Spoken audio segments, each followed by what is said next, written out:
أوقفت السلطات الأمنية اليوم الخميس الممثل الكوميدي حمزة الفيلالي على خلفية شكايات تتعلق بشيكات بدون رصيد. السلام عليكم ورحمة الله تعالى وبركاته.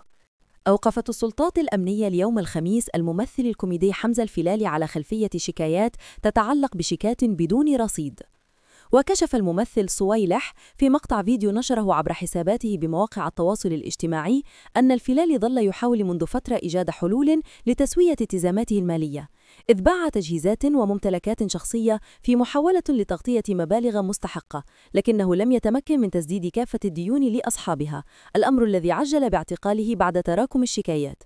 ودعا صويلح أصدقاء ومحبي الفيلالي إلى دعمه معنوياً والدعاء له حتى يتمكن من تجاوز هذه المرحلة الصعبة والعودة إلى أسرته، مشدداً على أن وضعه الحالي نتيجة تراكم التزامات مالية سابقة لم يتمكن من معالجتها.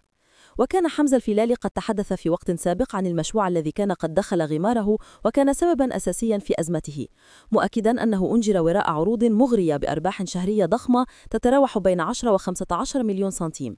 وأوضح الفيلالي أنه دخل المشروع الذي وصفه بالحلم بدافع تسديد ديونه، غير أن الأمور صارت عكس ما توقعه، وكان جميع الأموال التي كان يحققها تذهب مباشرة لتسمية شيكات وديون متراكمة، قائلاً: حققت مداخيل، ولكن مع عمر نربح الدرهم كل شيء كان كيمشي في الكريديات، وباقي الناس كيتسالوني، وحياتي تقلبت. شكراً على اهتمامكم، وإلى اللقاء بحول الله.